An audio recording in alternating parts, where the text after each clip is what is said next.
rises as I ride. The six-shooter's by my side. Down the El Camino way. California Kings our way. Into the night. All right. Let's get this party started.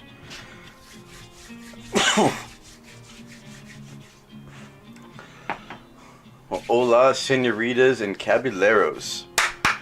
Welcome to the first Zorro podcast. Remember, this is Zorro's Drunk History. So, if I fuck up, it's the booze. And I figured I'd have fun with it. Fuck it. Today we're going to be talking about Salomon Pico. Salomon Pico has the most traits of Zorro. Alright, and we're gonna focus on the 1849 gold rush, the Desperado era, the 1850s. That's the era we're going to focus on. And it has a lot to do with Joaquin Murrieta, but the main person we're going to focus on is Salomon Pico. This is about Salomon Pico.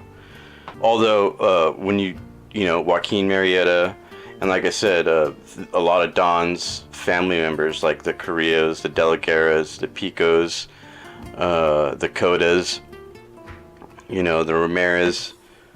These all are families that lived in California that have traits of Zorro, especially the Carrillos and the De La Guerras.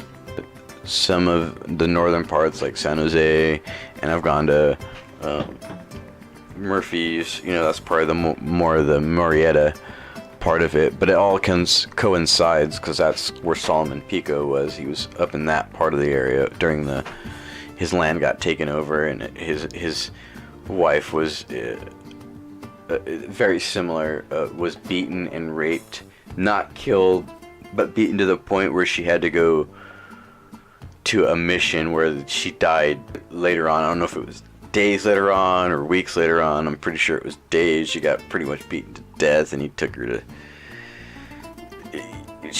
They beat her to death. So, along with Joaquin, they killed Joaquin's wife as well. And I'm dwindling down on this bottle pretty quickly. Not gonna lie. And you know, the movie Sideways, Santa Rita Hills and Pinot Noir. It's very Pinot Noir grows best in the Santa Rita Hills in California. It's one of those tight-knit pockets that he talks about in the movie where it grows. And they do grow it locally all over the place, but most people grow it and can't make it. Where the fuck? But Fess Parker actually does a very good job, and I got this at Costco for $20. It's like a $30 bottle of wine. I'm not the biggest of wine drinkers. I am a Jack and Coke kind of man, and you're probably saying, well, why isn't he drinking out of a wine glass like Zorro or someone Spaniard would have? But I hate to tell you, this story of we're going to get more into Salomon Pico is actually more of an outlaw. And like men, they drank it out of jars and cups, not sissy wine glasses. So, yeah, you know. Alright, so now here's when the really interesting part comes. This is when he becomes a bandit. And when he becomes a bandit, it's the most ruthless, but it's never talked about. He sets the pace for the West, the Wild West, and the Southwest, which is never really talked about. Now in the Southwest, things were much more ruthless. I mean, there were the towns that were shoot 'em up when you come into town, and the duels in the street, and the shootouts in the saloons. I mean, and a lot of vengeance between the gringos. But it wasn't just them. It was their whole world was changing. I mean, you had San Francisco being the main port, just from all aspects of the world coming in, just flooding in with all kinds of dialect and different kinds of, you can imagine, ideas and how different people treated each other and how they thought things were supposed to be, and the disagreement between all of them. So this is very important, which is all going on in California at this point. Now, when all this happens to his wife, and he settles down and he goes back down south to Santa Barbara, which is more of the southern. They all kind of come together in this small area. Where in the north and the south, the Americans are, flooding in and taking more and more privileges within those areas. Now, when he comes to Santa Barbara, he ends up in San Alamos. He ends up being a caretaker. Holy crap! He ends up being a holy shit! He ends up being a caretaker for the De La Guerra family at their ranch in Los Alamos, and he becomes a scholar of a businessman of cattle by day, and by night he would go and rob and pillage. Because at that point, the 49ers, there wasn't very many cattle or horses in that area. They all kind of dwindled because they took all the rancheros, and all the horses and cattle had been killed off or stolen. So they would come down south, having to buy meat and cattle for the camps. And when they did that, they only traveled in very small groups, and these small groups would get they would get ambushed by Salomon, Pico, and all their other gangs, and they would take their gold. Or sometimes Salomon, Pico would sell them the cattle and then go just ambush them, take the rest of the money they had and the cattle back. And they were branded with his brand, so, or I don't know, I don't know how that worked, but he could just take them back and resell them, which is, pretty cool. Pretty good profit if you're a gangster. So, and Salomon Pico's main spot was here which is now Orchid, California, or Santa Maria, California, and he would sit up on which is now Mount Solomon. Excuse me. And he would sit up on Mount Solomon, and he would see the travelers coming down the El Camino Real, and he would know which way they were going to go if they were going to keep coming down. Because they would either come down the El Camino Real to go to Santa Barbara, or they could go to La Purisma. There was a chute. I mean, it was each way was a day travel from each mission, so he could see which way they were going to go, and that's the way he would ambush them. Now, a lot of the people would go to Los Alamos, and there was a valley on the way that was covered with so many bodies and skeletons of human remains and old revolvers. It was named the Valley of Skulls, and not just of old cattle and horses that had died. They'd pull them over into this canyon so they wouldn't be seen. But apparently there was just bones everywhere. You could just see in the distance white little spots all over the little valley. It was apparently pretty scary, pretty spooky. Not only would they kill that many people, but Solomon would cut the ears off of victims, and not all of them would die, but he would just fuck with people and just rob them. Sometimes they'd live. He would cut their ears off, and he'd collect their ears, and he'd put them on a nice string as a trophy. Now, apparently the Spaniards used to do this when they killed the Indians, but this was just the same thing, just kind of a trophy. I'm sure it had something to do with it, but he killed all his victims, whether they were Indian, Chinese, Americans, Mexicans. It didn't matter. This guy was ruthless. He was a gangster. He didn't give a fuck. That's how Zorro would be, right? He'd be more of a gangster, wouldn't he? Outlaw gangster. I mean, you gotta kill people. When you have a vengeance and a revenge. I mean, look, Zorro's nice and cute and everything, but if you think about it, the fucked up shit that happened, it wouldn't be just, dandy, a whip. Who the fuck uses a whip? I mean, come on. I mean, yeah, I guess you could use a whip, but I mean, I'd bust out a Bowie knife if I was those guys. If I was a Spaniard, I'd bust a knife out.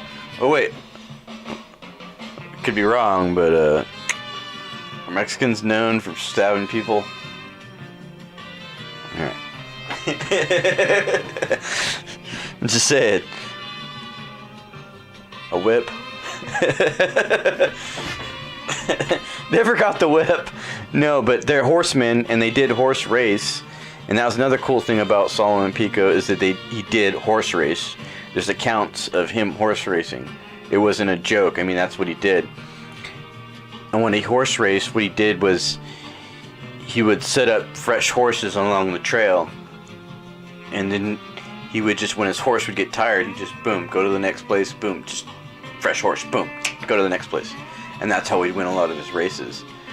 He actually raced against his fellow partner, Jack Powers, who ended up kind of giving the reins to as far as his gang went, and his whole system of robbery and communication, and his spy system. That's how that went. And another cool thing about Jack Powers is he's the one who taught Salomon Pico to wear a mask over his face. You know, the bandana over their face. That was one of Jack Powers, who was actually an American who fought in the American and Mexican War in the Navy and settled during right after the war. The Mexicans, and he loved the area so much, and the Californios and the people, they loved him so much. He actually ended up living here and becoming having his own ranch there. Now it's about 1850. This is all going on. You know, he's robbing people. He's killing people. He's having a business. You know, and it goes about to 1851. You know, and this is when Joaquin's big revolution starts happening, and him and Joaquin kind of get together, and they're basically like on the same side. You know, they join forces.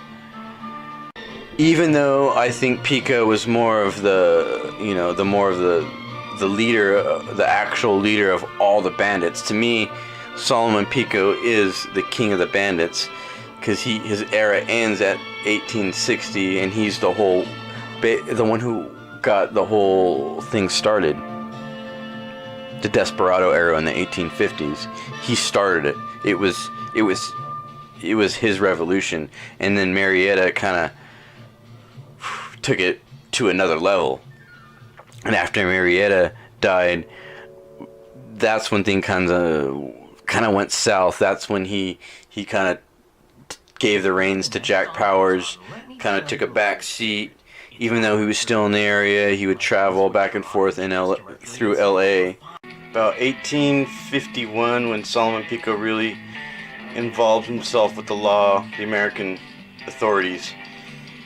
And at this point, he's got about 40 guys with him. Some American, mostly Mexican, probably some Indians. And he encounters with a Joshua Swan. And for some reason, he's got a very particular hatred towards this man, and he wants to kill him.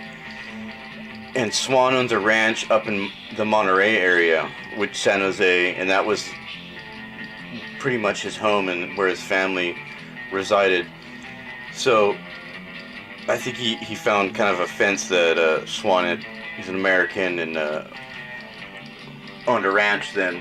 Salomon Pico decided to take it upon himself to go up there and kill him and rob him of his cattle, which he actually got in a debate with one of his gang members, and I'm assuming I know which one. And he went and told the authorities, the sheriff, that these people that he was going to do this. Now at this point, a lynch mob, actually, a vigilante lynch mob, a lynch mob got a hold of Salomon Pico before they got to Mr. Schwan. But so the sheriff came along, and he stopped the posse from hanging Salomon Pico and his gang, and he took him down to San Luis, and he locked him up in jail. And the Delegaras actually, because they had some pull within the court system, and they got the post bail at like $6,000, I believe. Yep, $6,000. So Salomon Pico got in an argument with his gang member, and his gang member ended up turning him in. And I'm kind of, I think I might have a good idea who that is. I mean, there's not many Americans in his posse, so I'm pretty sure I know which one it is, or I could take a wild guess, because it actually happens. What happens later on in the story, or what happens later on in Pico's story, has a lot to do with this. It's kind of almost the reverse scenario, and we'll get to that. But yeah, that was Salomon Pico's first encounter with the law.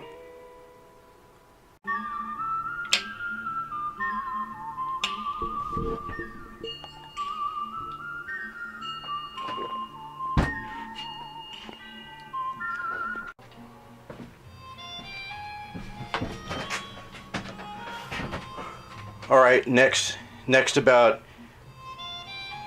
1852, there's a new sheriff in town in Santa Barbara County, and he has to serve papers to good old De La Guerra family out there at the Los Alamos Ranch, because they didn't pay their taxes on their property yet, because, you know, the whole Spanish land grant, you know, they weren't quite used to it, I don't think, or were just being plain rebellious.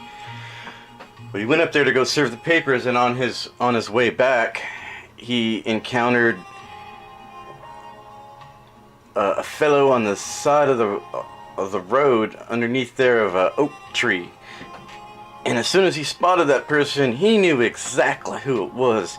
It was the infamous Salomon Pico outlaw. And they greeted each other very courteously, and the sheriff explained that he was going to Santa Barbara, and they were on the way over the pass of Santa Barbara. It was like a shortcut over the mountains, and so since they were both going the same way, because Salomon had claimed that he was looking for some horses and he would go with him a little ways. But the sheriff knew who he was and was known for him shooting people in the back. Also, he was smart and traveled during the day. And him and Salomon Pico were going up the road on their horses, and the sheriff was keen not to let Pico go behind him, and so he either set up alongside him or let him pass. And finally they got to the point where the tents, I think, got to a point where they were going to draw guns, and the good old sheriff was quick as a draw and got it first. And he said he knew he was, and he wasn't there for him, and he didn't want any trouble, because he knew he was of the circumstances of why he was an outlaw and why he was fighting, and people loved him in that area, and he couldn't just kill him, because that would make a vengeance for him very easily, I'm sure. And since he was the new sheriff, you know, you gotta make peace with the people that live there. So he lets him go, and another Zorro-like thing is Salomon rides off, right, and gets to the end of the trail before he vanishes off. He turns around and he says, "Adios." He takes off into the distance. Zorro, another legend, another pretty quick another cool little quick story, and there's many of these. Well, folks, that's the end of our episode. But Salomon Pico's adventure continues. Until next time, I'll see you later along the way. Oh, and by the way, there is no boxes to click or links below. Do your own homework. So, adios amigos.